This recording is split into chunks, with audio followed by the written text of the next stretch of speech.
الرحمن الرحیم۔ عزیز طلباء و طالبات، آج کا ہمارا موضوع ہے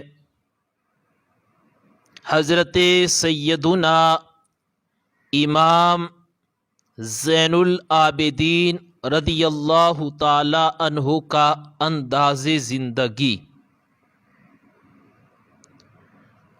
عزیز طلباء و طالبات، سب سے پہلی بات تو یہ ہے کہ امام زین العابدین کون تھے؟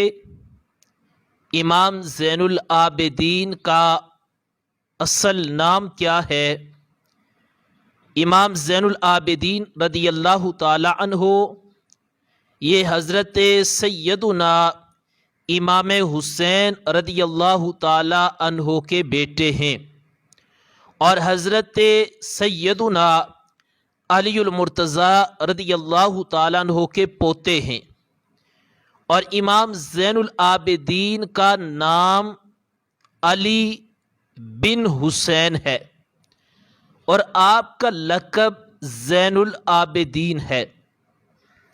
زین العابدین کہنے کی وجہ یہ ہے کہ امام زین العابدین رضی اللہ تعالی عنہ آپ نے اپنی زندگی خوف خدا میں گزاری، اللہ تعالیٰ کی عبادت میں گزاری، قرآن کی تلاوت میں گزاری، اور زندگی کا ایک ایک لمحہ اپنے رب کو راضی رکھا اور رب کی فرما برداری میں اپنی زندگی گزاری، اور عبادت کرنے کا اتنا شوق اور خوف خدا اتنا آپ کے دل کے اندر بسا ہوا تھا، تو اتنا عبادت کا شوق اور ہر وقت عبادت میں مصروف رہنا، اس وجہ سے امام زین العابدین رضی اللہ تعالی عنہ کو زین العابدین کہا جاتا ہے کہ عبادت کرنے والوں کی زینت۔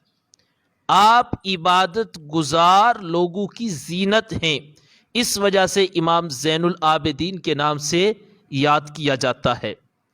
امام زین العابدین کا انداز زندگی کیا ہے اور ان کی زندگی میں ہمارے لیے کیا اسباق ہیں؟ امام زین العابدین رضی اللہ تعالی عنہ آپ کی زندگی ساری کی ساری اللہ تعالیٰ کی عبادت میں مصروف ہوئی۔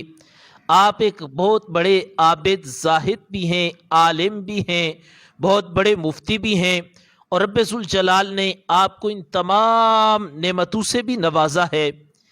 امام زین العابدین رضی اللہ تعالی عنہ آپ جب وضو فرمایا کرتے تو آپ کے جسم پر کپ کپی طاری ہو جاتی۔ امام زین العابدین جب نماز پڑھتے تو نماز پڑھتے وقت بھی آپ کے جسم پر کپ کپی طاری ہو جاتی اور آپ کی آنکھوں سے آنسو جاری ہو جاتے، اور دیکھنے والے دیکھتے کہ امام زین العابدین کا رنگ زرد پڑ جاتا۔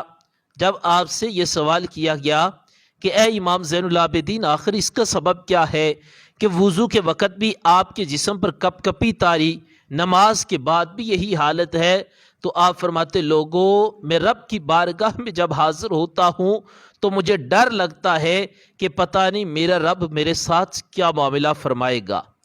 اور امام زین العابدین رضی اللہ تعالیٰ عنہ ایک دن آپ گھر میں نماز پڑھ رہے ہیں، آپ نے جب نماز شروع کی، نماز کے دوران آپ کے گھر کے اندر آگ لگ گئی۔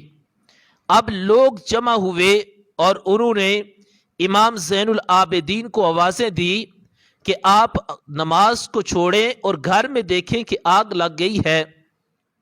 امام زین العابدین نے پرواہ نہ کی، بلکہ آپ نماز میں ہی مصروف رہے۔ جب نماز سے فراغت ہوئی تو لوگوں نے کہا، حضرت آپ نماز پڑھ رہے تھے، گھر میں آگ لگ گئی اور لوگ اکٹھے ہو گئے اور انہوں نے آگ کو بجھانے کی کوشش کی اور آپ کو آوازیں دی، پر آپ کو ذرا بھی فرق نہیں پڑا۔ تو آپ نے فرمایا، لوگوں، میں جہنم کی آگ سے ڈرتا ہوں، یہ دنیا کی آگ عارضی ہے، اس عارضی آگ کو بجھانے کے لیے میں جہنم کی آگ کو ترک نہیں کر سکتا تھا، مجھے جہنم کی آگ سے ڈر لگتا ہے، میں نے دنیا کی آگ کو عارضی سمجھا اور جہنم کی آگ سے بچنے کے لیے میں نے اپنا سر رب ذوالجلال کی بارگاہ کے اندر سجدے میں رکھا۔ اور امام زین العابدین رضی اللہ تعالیٰ عنہ، آپ کی زندگی کا انداز دیکھو کہ آپ نے اپنی زندگی میں فرائض نماز کے علاوہ ہر روز 1000 رکعت نوافل ادا کیا کرتے تھے۔ عزیز طلباء و طالبات، آج اگر ہم بھی غور کریں کہ آخر ہم ان کے غلام ہیں، ان کے منگتے ہیں، اور ان کا طریقہ کیا تھا کہ وہ تو 1000 رکعت روز نوافل ادا کیا کرتے تھے، اور ہم تو فرائض کی ادائیگی میں بھی کوتاہی کرتے ہیں۔ آئیے امام زین العابدین رضی اللہ تعالیٰ عنہ کی سیرت کو پڑھیں، سمجھیں اور اس پر عمل کریں۔ اللہ تعالی ہمیں امام زین العابدین رضی اللہ تعالیٰ عنہ کی سیرت پر عمل کرنے کی توفیق عطا فرمائے۔ وما علینا الا البلاغ۔